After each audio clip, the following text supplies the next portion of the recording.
बिस्मिल्लाहिर्रहमानिर्रहीम। अस्सलाम वालेकुम। मैं हूं मोहम्मद उस्मान। आप देख रहे हैं प्रोग्राम हरफराज और ये मकबूल जान के साथ। नाज़रीन, आजकल पाकिस्तान की सियासत जो है रोज़ बरोज़ रंग बदल रही है और आज जो बड़ा वाक़या ये हुआ कि आज वज़ीर-ए-आज़म इमरान खान की पार्टी तहरीक-ए-इंसाफ ने ऑफ़र की मौलाना फजल रहमान की पार्टी के एक अहम रुकन मौलाना अब्दुल गफूर हैदरी को कि वो डिप्टी चेयरमैन सेनेट बन जाए। चंद रोज़ पहले और उससे भी पहले वज़ीर-ए-आज़म इमरान खान मौलाना फजल रहमान साहब के बारे में क्या राय रखते हैं, किसी से ढकी छुपी नहीं।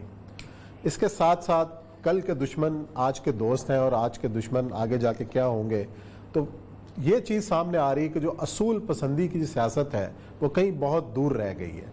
हालिया मिसाल बलूचिस्तान से रुकन सेनेट मुंतखब हुए आज़ाद एक अब्दुल कादिर साहब, जिनको टिकट दिए जाने पर ख़ुद PTI के अंदर एहतजाज हुआ, आज़ाद हैसियत में उन्होंने इलेक्शन लड़ा। आज वज़ीर-ए-आज़म हाउस में उन्होंने पाकिस्तान तहरीक-ए-इंसाफ में शमूलियत का ऐलान किया और इमरान खान साहब जो यही बातें अपनी तकरीर में भी करते रहे, आज उन्हीं ने उनको हार पहनाया। साथ ही इस प्रोग्राम के अंदर कोई जिक्र करेंगे बरतानवी और यूरोपीय माशरे के कुछ तजादात का, कि उन तजादात को उजागर किया है वहाँ की साबिक शहजादी ने, जिसने एक इंटरव्यू के अंदर एक नया पेंडोरा बक्स खोला है। इस पर भी करेंगे बात और बढ़ते हैं अपने पहले मौजू की जानिब। और यह साहब, ये क्या मामला चल रहे हैं? पाकिस्तान की सियासत जिस तरह आगे बढ़ रही है, इमरान खान साहब ने असम्बली के अंदर जिस तरीके से बात की मौलाना फजल रहमान साहब के बारे में, क्या क्या कहा, और आज उन्हीं के वज़ीर दिफा अहम रुकन हैं पाकिस्तान तहरीक-ए-इंसाफ के, उन्होंने गफूर हैदरी साहब को क्या पेशकश की, वो पहले सुन लेते हैं फिर बात आगे बढ़ाते हैं। रहमान वो उसके साथ मिला हुआ था, वो 2 नंबर हमेशा से था। हमने इनको दावत दी है नहीं कहा, डिप्टी बन जाए, PDM ने नहीं कहा कि मैं सबके लिए डिप्टी चेयरमैन बनना है। हुकूमत बाज़ाब्ता ऑफर कर रही है साहब से वैसे हम मिलने आए। जी। और यह साहब, देखिए, पहली बात तो ये है कि 70 की हमारा मातम हमारा वहीं से शुरू होता है कि जहाँ से असल हमारी कहानी है उजड़ने की शुरू हुई है। और मैं समझता हूँ कि ये मातम बार बार करना चाहिए। उसकी बुनियादी वजह यह है कि पाकिस्तान में पाकिस्तान की सियासत जो है ये दफन हो गई थी 1956 के बाद। बाकी उसके बाद जो सियासत शुरू हुई है बिल्कुल मफादात की सियासत आई है। यानी आप सोच सकते हैं कि 1958 तक जो पूरे 10 साल हैं, इससे बुरा ज़माना इमरान खान के बाप को भी नहीं मिल सकता। आपके पास एक आना तनख्वाह देने के लिए ना हो और बहावलपुर का जो नवाब है वो आपको कर्ज दे कि ये आप ले लें। आपके वज़ीर आज़म के पास, गवर्नर जनरल के पास गाड़ी ना हो, वो आपको गाड़ी तोहफे में मिले कि आप इसको इस्तेमाल कर लें। आपके पास सरकारी फाइलों के लिए कागज़ लगाने के लिए पिने ना हो, आप लोगों को भेजें कि कांटे लेके आओ और वो और उसके बाद हालत ये हो कि जब आप 1958 के करीब इस दुनिया के नक्शे पे आए तो आपकी जो PIA है ये दुनिया की 3 बड़ी एयरलाइन में से एक एयरलाइन हो। आपकी इकॉनमी का लेवल ये हो कि जिस मुल्क के अंदर सिर्फ 3 कारखाने आपको इनहेरेंट मिले थे, वहाँ पर जो पाकिस्तान इंडस्ट्रियल डेवलपमेंट कॉरपोरेशन जो है वो कम से कम 4 इंडस्ट्रियल जोन बना चुकी हो, जिनमें से कालाशाह, काकू और मर्दान और ये चीज़ें जो बन चुकी हो। आपकी जो टेक्सटाइल इंडस्ट्री है वो इस्फहानीज और ये चीज़ें ये कर चुके हों। और हालत ये थी कि पहली दफ़ा ऐसा हुआ था कि सोहरावर्दी कहा करता था कि 56 का जो मैंने आइन बनाया है, आप अंदाज़ा करें पाकिस्तान का जो मैं इसलिए कहता हूँ कि पाकिस्तान का जो ये है ना, ये जो तबसरा ने कहा ये बहुत 2 नंबर है। सोहरावर्दी ने कहा देखो बात सुनो, अमेरिका में हर रियासत को इक्वेट किया हुआ है उन्होंने। वायमेंग की अगर 6 वोट हैं तो कैलिफोर्निया की इतनी बड़ी रियासत के भी 6 वोट हैं। सही। वो कहते हैं ये हो नहीं सकता कि अगर हम इक्वेट ना करें तो कोई माशरा आगे बढ़ सके, अमेरिका टूट जाएगा। क्योंकि जाहिर बात तो होगा एक दिन के कैलिफोर्निया, टेक्सास और 2-3 रियासतें जहां हुकूमत करेंगी और बेटे छोटी छोटी रियासतें वो तो बढ़ जाएंगी। सही है। ये जो ऊपर से शिकागो के साथ जो इस तरह की छोटी छोटी हैं, नॉर्थ कैरोलिना छोटी छोटी, उसने कहा मैंने 56 के आइन के अंदर बंगालियों को और आपको पैरिटी के लिए राजी कर लिया था कि भाई आपके अगर 65% पॉपुलेशन भी हो जाए तब भी आपके आधे वो 50% वोट, और आपकी अगर 50% से भी कम हो जाए तब भी आपको آج اگر دونوں اکٹھے ہوتے صحیح ہے. تو ویسٹ پاکستان کی آبادی اس سے زیادہ ہے. بڑا بھائی ہم ہو چکے ہوتے نا اس وقت تک, تو وہ تو کم تھے, تو کم ہو چکے.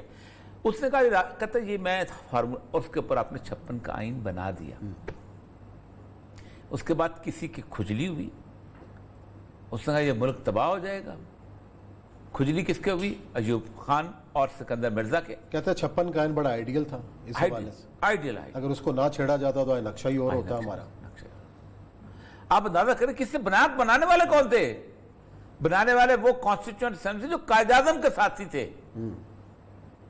لیکن آج ون مین ون ووٹ, آج بھی میں کہتا ہوں کہ پاکستان کے اندر تباہی کی ذمہ داری بناتے پر ون مین ون ووٹ ہے.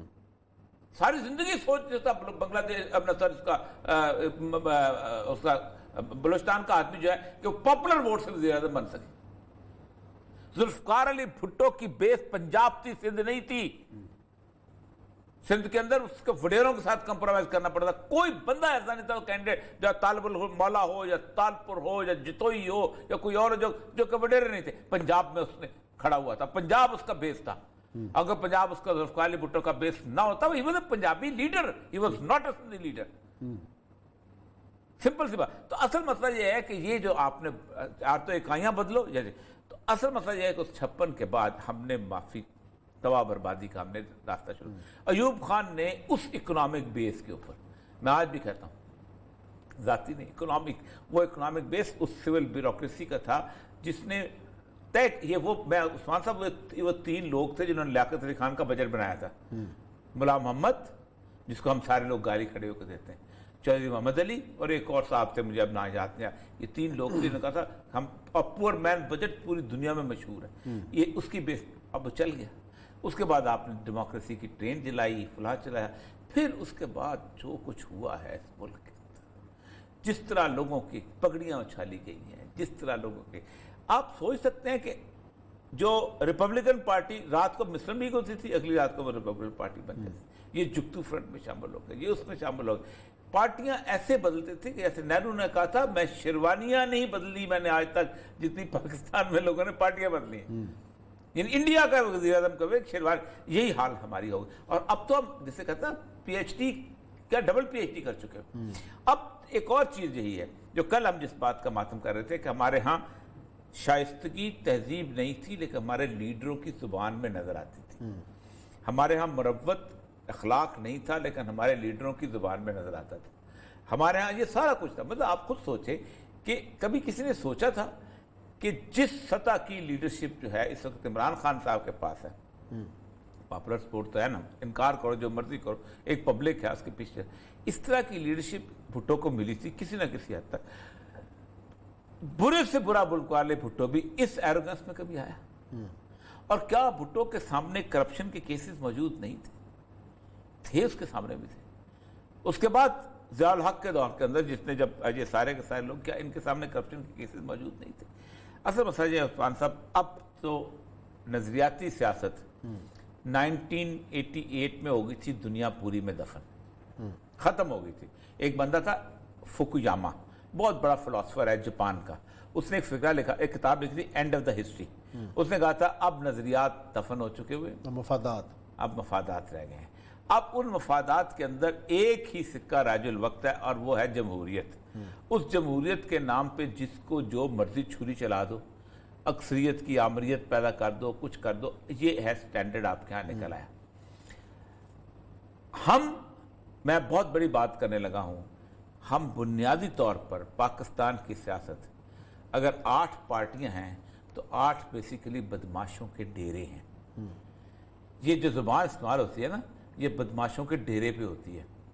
وہ آ کے اس کے بیٹھا ہوتا ہے, وہ کوئی بدماش, ایک بندہ اس کو پنڈلیوں کو دبا رہا ہوتا ہے اور دوسرا مراسی جو کہہ رہا ہوتا ہے اس کی بہن ایسی تھی, اس کی ماں ایسی تھی, اس کا باپ ایسا تھا, وہ اس کی شکل دیکھ کے سور کی طرح ہے, اس کی شکل دیکھ کے بندر کی طرح ہے, وہ اس کی باقاعدہ اس کی چال کی نقلیں اتارتے ہیں. اس کی بدماشوں کے ڈیرے کے اوپر جس طرح مراسی بولتے ہوتے ہیں اور بدماشوں کے ڈیرے کے اوپر جس طرح بدماش فائنل گفتگو کرتا ہے کہ کام میں چک کے رکھو والی یا اٹھا کے ذرا سا دیکھ, وہ والی کیفیت تمام پارٹ ارسپیکٹو عالم دین ہو یا نہ ہو, मतलब मैंने अभी एक अच्छा, ये जमात सारी इस्लामी सियासत- के एक हाँ।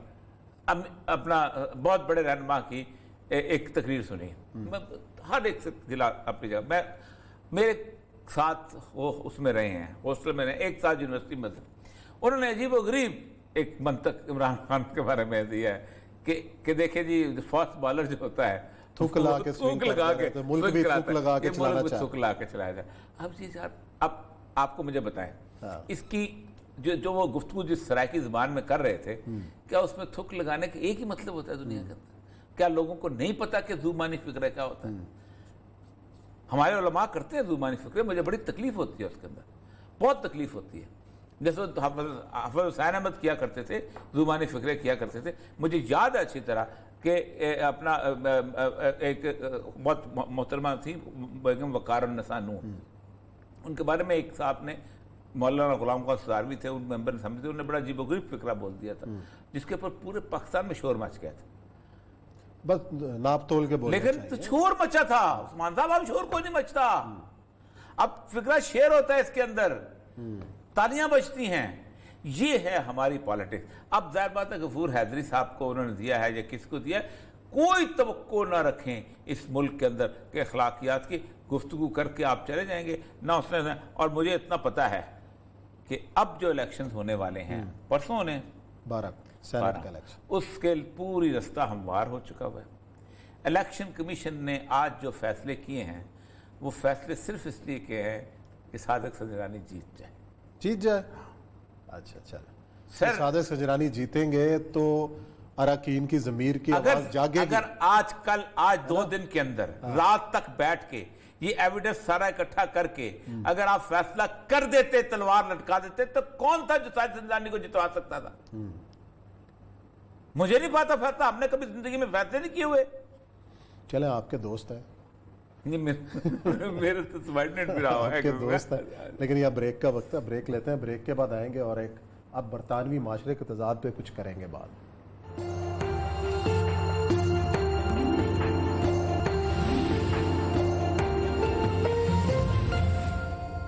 मेरी अम्मी बेस्ट हैं, वो सब कर सकते हैं क्योंकि उनको सब आता है। जब जिद करूँ तो मना करती हैं, लेकिन बाद में दिला देती हैं। अम्मी को बाबा बैंक बोलते हैं। बाबा